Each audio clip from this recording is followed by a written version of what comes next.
प्यारे दोस्तों, एक लड़की की शादी बंदर से हो गई। एक सच्चा वाक्य है जो आपने शायद आज तक न सुना हो। शादी की रात उस बंदर ने उस लड़की के साथ ऐसा क्या काम किया जिसे देखकर हर कोई चौंक गया। गुजारिश, इस वीडियो को लास्ट तक जरूर देखें। पहले के जमाने में एक नेक बादशाह था। एक मर्तबा बादशाह अपने वजीर के साथ सैर के लिए निकला। जंगल के करीब डेरे डाले गए। जब खाने का वक्त हुआ तो दस्तरख्वान बिछाया गया। इतने में बादशाह ने देखा कि एक बहुत बड़े दरख्त पर एक बंदर बैठा हुआ सब कुछ खामोशी के साथ देख रहा है। उसमें बंदरों वाली कोई भी हरकत नहीं थी। बादशाह ने कहा कि थोड़ा सा खाना इस बंदर के सामने भी डाल दो। नौकरों ने थोड़ा सा खाना उस बंदर के सामने भी डाल दिया। बंदर पेड़ से नीचे उतर कर आता है और एक ठिकरी लेकर कोयले से कुछ लिखता है और फिर बंदर ने वह बादशाह को दे दी। टिकरी पर लिखा हुआ था, मैं ऐसे खाने नहीं खाऊंगा, बल्कि जैसा दस्तरख्वान बादशाह के लिए लगाया गया है वैसा ही मेरे लिए भी लगाया जाए। बादशाह को यह देखकर बड़ी हैरानी हुई। बादशाह ने हुक्म दिया कि इसके लिए भी एक ऐसा ही दस्तरख्वान लगाओ जैसा कि मेरे लिए लगाया गया है। इसके बाद बंदर दरख्त से नीचे उतर कर आया और खाना खाकर फिर से दरख्त के ऊपर चढ़ गया। अचानक आसमान पर काले रंग के बादल छा गए। नौकरों ने जल्दी जल्दी सारा सामान समेटा। बादशाह ने नौकरों से कहा, एक टाट का टुकड़ा बंदर के सामने रख दो, कहीं वह भीग ना जाए। नौकरों ने टाट का टुकड़ा बंदर के पास लाकर रख दिया। बंदर ने फिर कुछ टिकरी पर लिखा और बादशाह को दे दिया। उस पर लिखा हुआ था, जैसा खेमा बादशाह के लिए लगाया गया है वैसा खीमा मेरे लिए भी लगाया जाए, तब मैं आऊँगा। बादशाह के कहने पर वैसा ही खीमा बंदर के लिए भी लगाया गया। इतने में बारिश शुरू हो गई। वह बंदर दरख्त से नीचे उतरकर अपने खेमे के अंदर चला गया।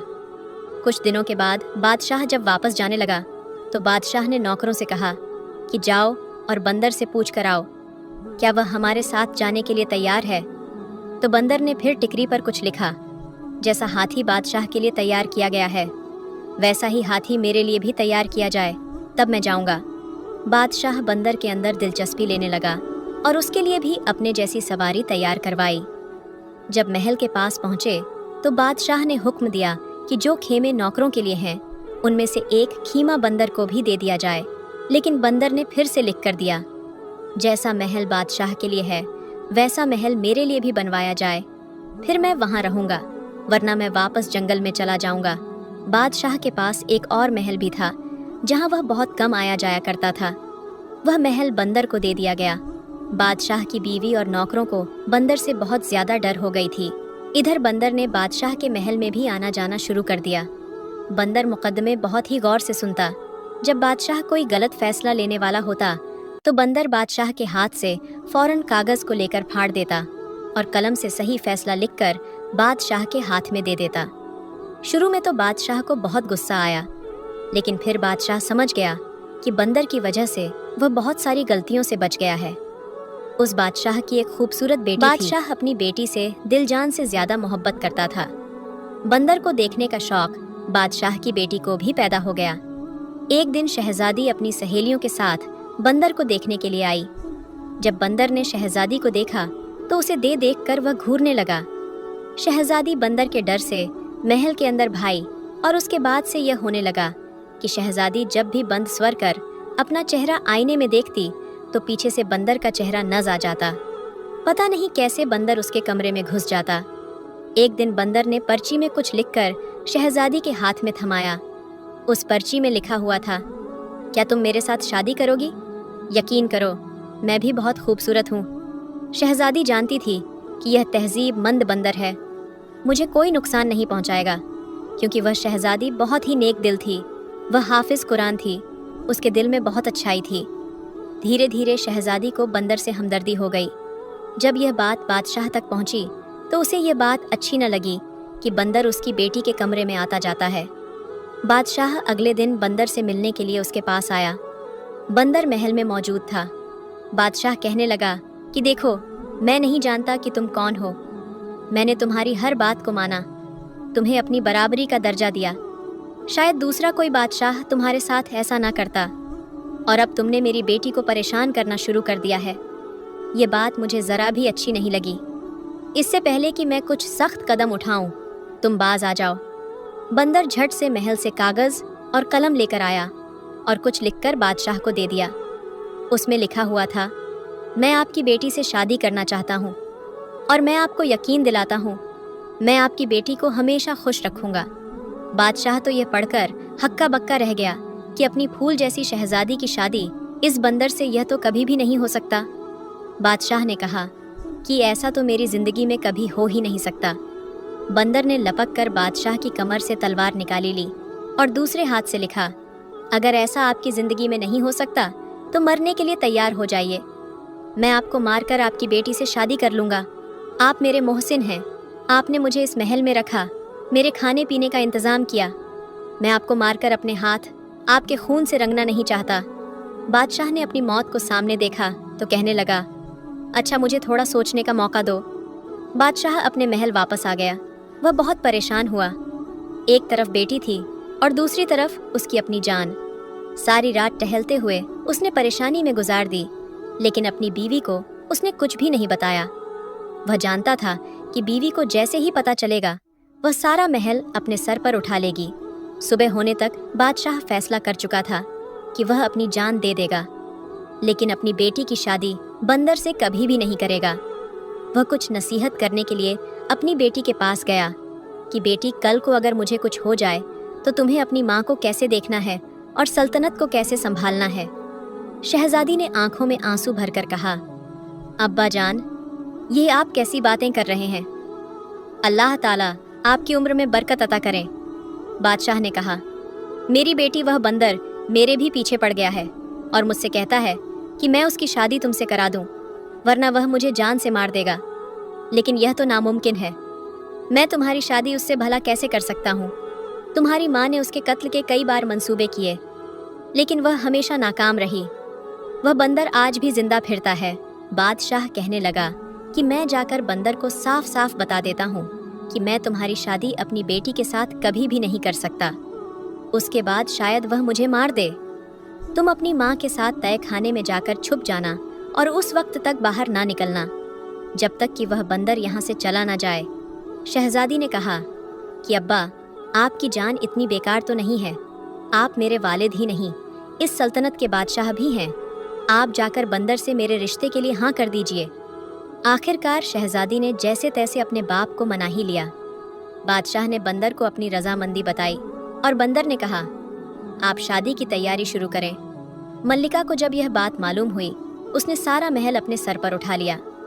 निकाह वाले दिन बादशाह ने मल्लिका को एक कमरे में बंद कर दिया और शहजादी का उस बंदर के साथ करवा दिया। शहजादी रुखसत होकर बंदर के महल में चली गई। अगले दिन जब शहजादी महल वापस आई तो बहुत ही ज्यादा खुश थी। एम ने जब यह देखा तो हैरान रह गई। मल्लिका बोली, बेटी, तुम उस बंदर के साथ इतनी खुश हो? शहजादी बोली, हाँ, मैं बहुत खुश हूँ। शहजादी दिन में अपने बाप के महल में रहती और रात के वक्त वह बंदर के पास उसके महल में चली जाती। एक बार रात के वक्त मल्लिका ने नौकरानियों वाला लिबास पहना और बंदर के महल में चली गई। शहजादी के कमरे का दरवाज़ा बंद था। मल्लिका ने दोनों की बातें सुननी शुरू की। अंदर से किसी मर्द के बोलने की आवाज़ आ रही थी। मल्लिका ने ताले के सुराख से अंदर झांका तो देखा कि शहजादी एक बहुत ही खूबसूरत नौजवान के साथ बैठी हुई है। वह शहजादी के साथ हंस हंस कर बातें कर रहा है। यह देखकर मल्लिका हैरान रह गई और सोचने लगी, अच्छा तो यह बात है, तभी तो मैं कि मेरी बेटी भला इस बंदर के साथ इतना ज़्यादा खुश कैसे रह सकती है। अब मल्लिका वहाँ से पलट कर जाने लगी। उसको एक एक तरफ बंदर की खाल पड़ी हुई नजर आई।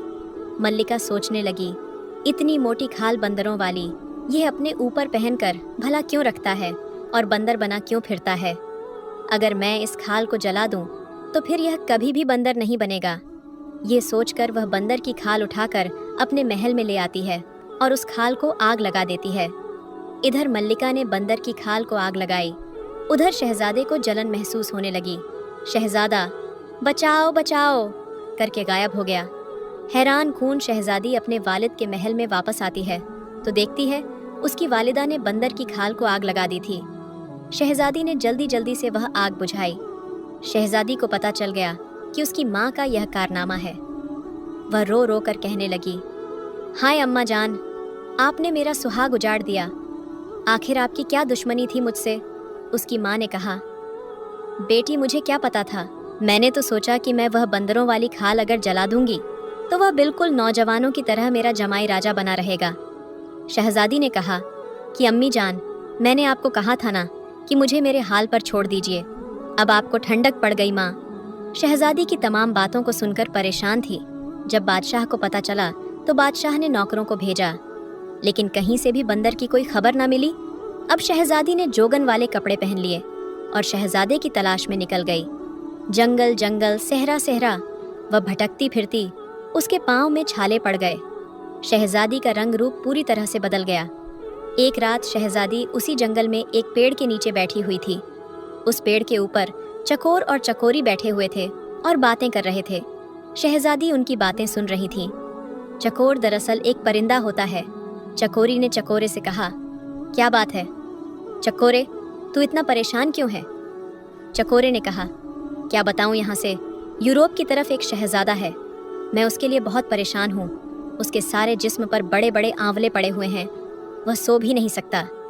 سارے طبیب اور حکیم اس کا علاج کر کر کے ہار گئے ہیں، کوئی بھی اس کا علاج نہیں کر پا رہا ہے۔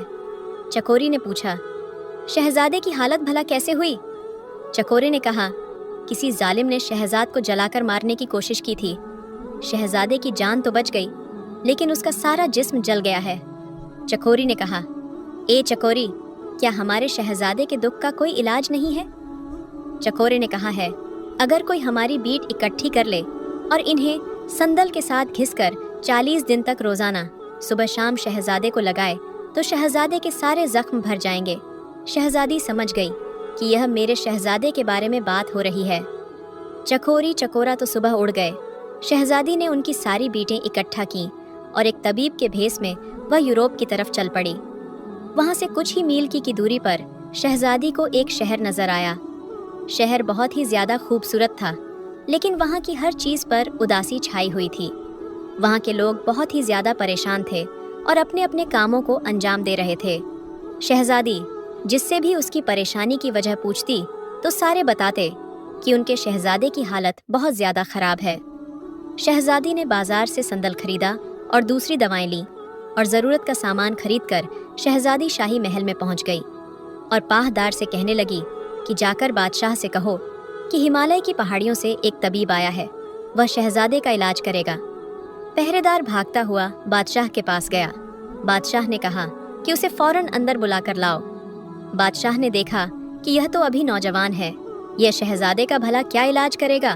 اتنے بڑے بڑے طبیب اور حکیم جس کا علاج نہ کر سکے۔ پھر بھی بادشاہ نے کہا، تم بھلا کیا کر لو گے؟ بڑے بڑے طبیب اور حکیم ہار چکے ہیں۔ شہزادی بولی، اگر 40 دن میں شہزادہ ٹھیک نہ ہوا تو جو چور کی سزا ہے وہی میری سزا۔ یہ سن کر بادشاہ نے خوشی سے ہاں کر دیا اور شہزادی نے کہا کہ مجھے شہزادے کے ساتھ والا کمرہ چاہیے تاکہ میں دن رات شہزادے کی دیکھ بھال کر سکوں۔ بادشاہ کے حکم پر شہزادی کو شہزادے کے ساتھ والا کمرہ دے دیا گیا۔ شہزادی نے علاج شروع کر دیا اور مہینے بھر ہی میں شہزادہ پوری طرح سے ٹھیک ہو گیا، لیکن زخم ابھی تھوڑے تھوڑے کچے تھے۔ جیسے ہی چکوری اور چکورا نے 40 دن کی بات کی تھی، اسی طرح شہزادی شہزادے کی خدمت کرتی رہی اور بادشاہ نے اسے بہت بھاری انعامہ دے کی تیاری کر رکھی تھی اور شہزادہ اس طبیب کا دل سے شکر گزار تھا۔ لیکن ہوا یہ کہ 40ویں دن شہزادی نے شہزادے کے جسم پر وہ لیپ کیا اور وہاں سے نکل گئی اور اپنے محل کی طرف لوٹ آئی۔ شہزادی نے وہاں سے آنے سے پہلے شہزادے کی انگوٹھی ضرور اس سے مانگ لی تھی اور شہزادے کی انگوٹھی اپنے ساتھ لے کر وہ اپنے والد کے محل پر واپس آ گئی۔ ادھر شہزادے کو یہ معلوم نہیں تھا کہ طبیب چلا گیا ہے۔ محل میں شہزادے کی صحت یابی کی تیاری بہت زور شور سے ہو رہی تھی، لیکن طبیب کا دور دور تک کوئی بھی اتا پتہ نہ تھا۔ شہزادہ بہت پریشان تھا اور بادشاہ بھی حیران تھا کہ کیسا طبیب تھا، وہ کیسا حکیم تھا جو بغیر ایک پیسے کا تقاضا کیے ہوئے خاموشی کے ساتھ یہاں سے چلا گیا۔ شہزادہ جب مکھ طور پر ٹھیک ہو گیا تو اس کو اپنی نئی نویلی دلہن کی یاد آئی۔ ایک دن وہ اپنے والد سے اجازت لے کر شکار کے بہانے سے نکلا اور سیدھا اپنے سسرال چلا گیا۔ اس نے شاہی لباس پہن رکھا تھا، اس کے ساتھ فوج کا ایک شاہی دستہ بھی تھا۔ نوکروں نے اسے بڑے ہی احترام کے ساتھ محل میں بٹھایا اور بادشاہ کو خبر دی۔ बादशाह बेटी के गम में वक्त से पहले ही बूढ़ा हो चुका था। शहजादे ने बड़े ही अदब से बादशाह को सलाम पेश किया। बाद बादशाह ने कहा, बेटा तुम कौन हो, कहाँ से आए हो? शहजादे मालूम देते हो, लेकिन मैं तो तुम्हें नहीं जानता हूँ और मैंने तो इससे पहले तुम्हें कभी देखा भी नहीं है। शहजादे ने कहा, ऐ मेरे मोहसिन, आप भले ही मुझे नहीं जानते, लेकिन मैं आपको कभी भी नहीं भूल सकता हूँ। मैं तो आपको बहुत अच्छी तरह से जानता हूँ। दरअसल मैं वही बंदर हूँ जिसको आपने अपनी बराबरी का दर्जा दिया था, अपने महल में रखा, खिलाया पिलाया और अपनी बेटी के साथ मेरी शादी कर दी थी। बादशाह ने खुशी से और हैरत से पूछा कि बेटा यह कैसे मुमकिन है? शहजादे ने कहा कि आपको मैं अपनी कहानी बाद में बताऊंगा, पहले बताइए कि मेरी दुल्हन कहाँ है। बादशाह ने कहा, बेटा वह तुम्हारे जाने के बाद उसी महल में अकेले रहती है। शहजादा वहाँ खुशी से भागा, महल के अंदर गया। शहजादी गम की तस्वीर बनी बैठी थी, फूल सा चेहरा मुरझाया हुआ था। शहजादे को अपने सामने देखकर शहजादी को ही नहीं आया। शहजादे ने कहा, हाँ शहजादी, तुम्हारी मोहब्बत मुझे यहाँ खींच कर लाई है।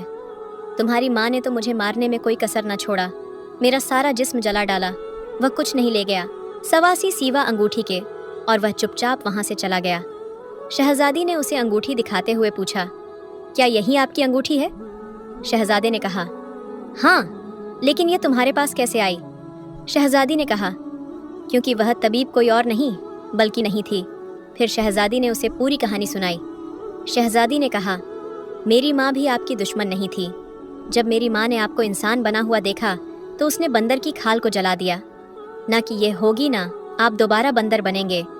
शहजादी बोली, गलती आपकी भी है कि आपने मुझे कभी भी बंदर बनने की वजह बताई ही नहीं, वरना मैं उस खाल को अपनी जान से ज़्यादा हिफाजत के साथ रखती। शहजादे ने कहा, दरअसल मुझे ये सारी बातें बताने का कभी मौका ही नहीं मिला। तकरीबन 1 साल पहले की बात है। मैं शिकार करने के लिए निकला और मेरे साथ नौकर भी थे। जंगल में मुझे एक हिरण नजर आया। मैंने उस पर तीर चलाया। वह हिरण मेरी आंखों से ओझल हो गया। मैं उस हिरण की तलाश में निकला। मैं इतना आगे निकल गया कि मेरे साथ जो लोग थे वह सब के सब पीछे रह गए। मैं अपने साथियों से बिछड़ चुका था। मैंने देखा कि सेहरा के पास एक बुजुर्ग बैठे हुए थे। उनके करीब एक 12 साल का बच्चा भी बैठा हुआ था। वह बुजुर्ग रो रहे थे। उस बच्चे की टांग से खून बह रहा था। वह बुजुर्ग रो रो कर उस शख्स को बद्दुआ देते जा रहे थे जिसने उस बच्चे की टांग पर तीर मारा था। मुझे देखकर बुजुर्ग ने गुस्से से कहा, तुम इंसान हो या बंदर हो, तमीज़ तो तुम्हें छूकर भी नहीं गुजरी है। बस यह उनके कहने की देर थी। मैं फौरन इंसान से बंदर की शक्ल में तब्दील हो गया। अब जंगल जंगल भटकता फिरे, तुझे कहीं भी ठिकाना नहीं मिलेगा उनकी बद्दुआ से और अपनी हालत से। मैं इतना परेशान हुआ, मैंने उनके पांव पकड़ लिए। रो रो कर उनसे माफ़ी मांगने लगा। मेरी उस हालत को देखकर उस बच्चे को मुझ पर तरस आ गया। उसने अपने दादा से कहा कि दादा जान, जब इंसान अपनी गलती को मान ले तो उसे माफ़ कर देना चाहिए। हमें चाहिए कि हम इसे माफ़ कर दें। लड़के ने जब बहुत ज़्यादा इसरार किया तो बुजुर्ग ने कहा कि देख, इससे सीख, तूने इसके साथ क्या किया और यह तेरी भलाई मांग रहा है। खैर, मैं अपनी बद्दुआ तो वापस नहीं ले सकता, लेकिन इसे कम कर सकता हूँ। साथ भर तू बंदर ही रहेगा। जब कोई लड़की तुझसे हमदर्दी करते हुए शादी के लिए तैयार हो जाएगी, तब तू अपनी असली हालत में वापस लौट आएगा। अगर 1 साल से पहले तेरी शादी हो गई, सिर्फ अपनी बीवी के सामने ही तू इंसान की शक्ल में आ सकेगा। मजबूर होकर मैं वहाँ से आ गया। मैं वापस अपने महल भी नहीं जा सकता था और मेरा कोई और ठिकाना भी नहीं था। 6 महीनों तक मैं जंगल में यूं ही भटकता रहा कि उसके बाद मेरी मुलाकात तुम्हारे वालिद के साथ जंगल में हो गई, जो मुझे वहाँ से अपने साथ महल में लेकर आ गए। फिर बादशाह ने तुम्हारी शादी मुझसे करवा दी और आगे की सारी बातें तो तुम अच्छी तरह से जानती हो। शहजादे की यह बात ख़त्म ही नहीं हुई थी कि मल्लिका और बादशाह ने सारी गुफ्तगू सुन ली। फिर मल्लिका ने शहजादे से माफ़ी मांगी और शहजादे ने मल्लिका को माफ़ कर दिया। बादशाह ने कहा, हमारा कोई बेटा नहीं है। बेटा, अब तुम मेरे पास रहोगे। शहजादे ने कहा, अभी तो मुझे अपनी दुल्हन को लेकर अपने महल पर जाना है, अपने वालिद से मिलवाने के लिए। लेकिन मैं आपसे वादा करता हूँ, मैं आपका हाथ बटा नहीं, ज़रूर आता रहूँगा। उसके बाद शहजादा अपनी दुल्हन को साथ लेकर अपने वालिद के पास चला गया। और फिर दोनों हंसी खुशी अपनी ज़िंदगी को गुजारने लगे। प्यारे दोस्तों, उम्मीद है आपको यह कहानी पसंद आई हो। हमारे चैनल को लाइक करें, सब्सक्राइब करें, शेयर करें। शुक्रिया।